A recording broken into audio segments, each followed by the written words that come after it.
कि इंडिया ने एक बात ठीक की है, उसने कहा है कि भाई तुम और यूरोप वो डील करे रशिया के साथ और मैं ना करूं।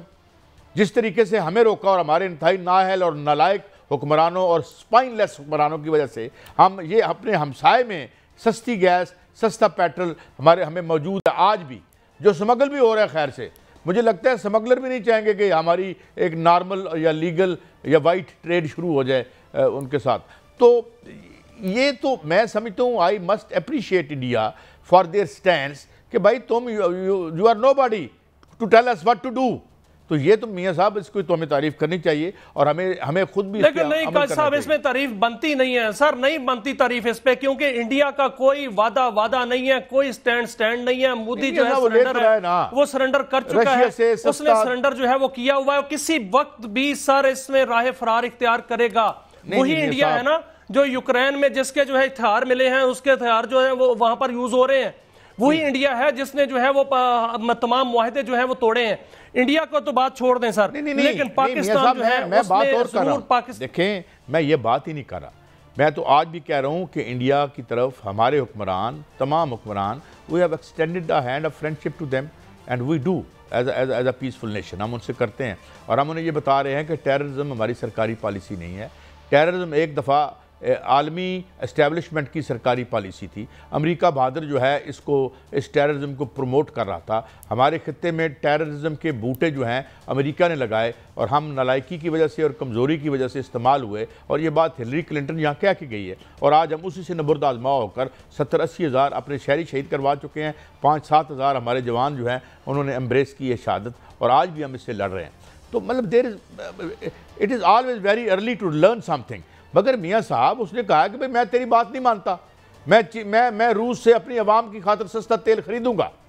लेकिन सर देखना यह है कि इंडिया खड़ा कहां पे है। क्या इंडिया स्टैंड कर रहा है? इंडिया तो यहां पर खड़ा है कि उस पर पाबंदियां लग रही हैं। इंडिया तो यहां पर खड़ा है कि उन्होंने जो 6 कंपनियां उस पर पाबंदियां लगा दी हैं। और पाकिस्तान जो है वो कहां खड़ा है? देखना यह है कि सर पाकिस्तान कहां खड़ा है। 3 दफा मार्को रूबियो ने फोन किया साहबदार को। क्यों फोन किया, क्यों कालें की? इसलिए कालें की कि हमारे साथ उनके मुआहदे हो रहे हैं। पाकिस्तान ने ईरान के साथ सालसी का किरदार अदा करने जा रहा है, वो बड़े खुश है। मियां साहब, अगर हमें ठेका फरोशी से चीनी ब्लैक करने से फुर्सत मिलती, 800 अरब डॉलर की उसकी एक्सपोर्ट है, तकरीबन 750 अरब डॉलर उसके फॉरेन एक्सचेंज रिजर्व्स हैं। IMF और वर्ल्ड बैंक का नाम और निशान नहीं है उसकी सरजमीन पर। हमने मारा उनको, खूब मारा और पूरी दुनिया ने देखा कि हमने उनको मारा और मैं सल्यूट करता हूं कि लेकिन काजी साहब उनके जो जितने भी ज़खायर हैं क्या उनके अपने हैं सर? यार अपने नहीं है, उन्होंने बैंकों से कर्जे ले रखे हैं। मियां साहब $500 का उन पर 500 अरब डॉलर का कर्जा है। मियां साहब दूसरा सर देखें पाकिस्तान कहां खड़ा है सर? 1 मिनट सिर्फ दीजिएगा, मैं सिर्फ कंपैरिजन करके आपके सामने रखूंगा सर, फिर उस पर आप तबसरा फरमाइए कि पाकिस्तान कहां खड़ा है। पाकिस्तान जो है वो अरबों डॉलर के मुआहदे कर चुका है अमेरिका के साथ, और तेल के मुआहदे कर चुका है।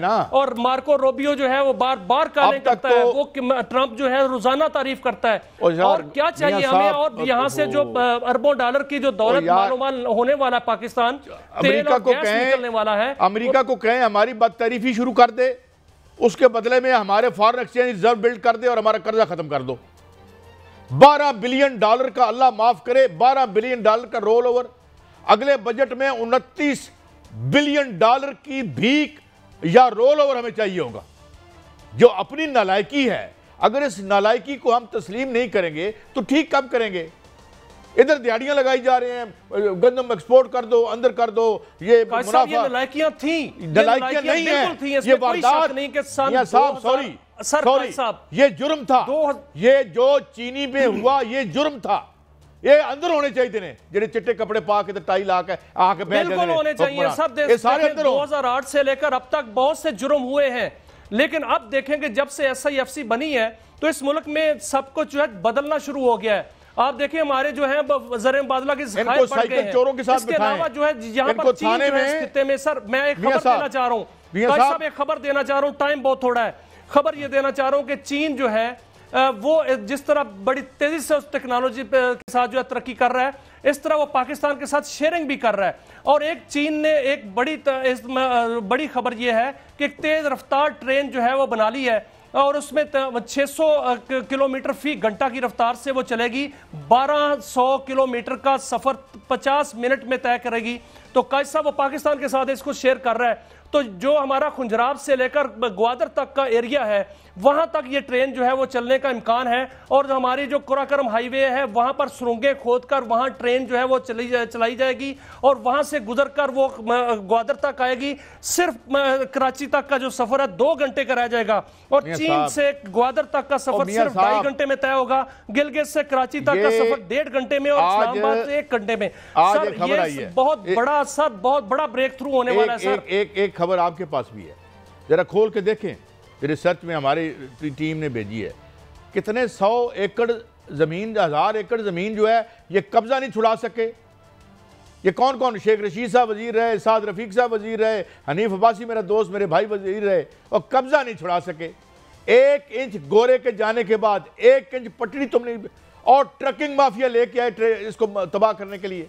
जियाउल हक के जमाने में ये ट्रकिंग माफिया जो आया है, कौन लेके आया है?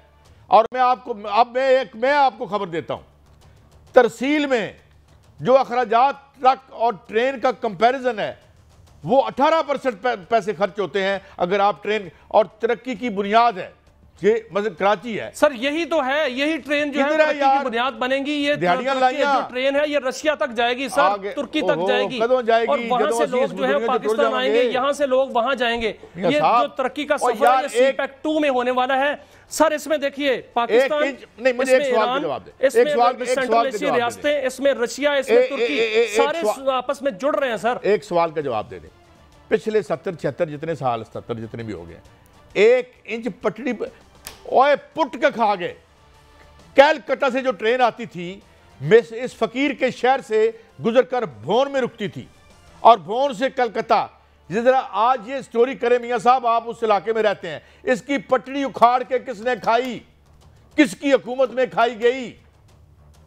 ये जो चकवाल से मंदरे तक की थी अपना पटड़ी, ये कौन से MNA थे, किसका ठेका था, गवर्नमेंट किसकी थी? डूब के मर जाना चाहिए। वो थी कायद साहब, वो थी, लेकिन अब वो है, वो होगा। यहां पर जो है वो देखेंगे आप जो है नए शहर आबाद होने जा रहे हैं। जो शहर है उन पर जो है बोझ कम होने जा रहा है, इसलिए कि तेज रफ्तार जब ट्रांसपोर्ट होगी तो लोग जो है रोजाना अपने घर आएंगे काम करके। ग्वादर से यहाँ पर इस्लामाबाद, ग्वादर से कराची, ग्वादर से फैसलाबाद, यहाँ पर जो है वो लोगों को ऐसा नहीं करना पड़ेगा कि यहाँ से ग्वादर जाना पड़ेगा, लोगों को ऐसा नहीं करना पड़ेगा कि सेंट्रल एशिया रियासतें जाना पड़ेगा, वहां से एक ही दिन में अपने घर आया करेंगे सर। और नए शहर आबाद होने जा रहे हैं। ये सारे का सारा था, अब नहीं है सर, अब नहीं होगा, अब वो बेहतरीन होने जा रहा है। मैं कहता हूँ आपके सारे ख्वाब अल्लाह ताला उन्हें शर्मिंदा ताबीर करे। और मेरे लिए तो ये, मेरी जवानी और ज़िंदगी में तो ये ख्वाब बिल्ली के छिछड़े ही थे, बिल्ली दे ख्वाब छिछड़े, मेरे लिए तो यही थे। अल्लाह करे आपके लिए ना हो।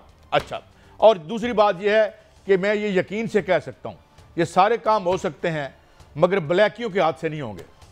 ये इन्हें कोई तरक्की की ज़रूरत नहीं है, इनकी तरक्की हो चुकी है।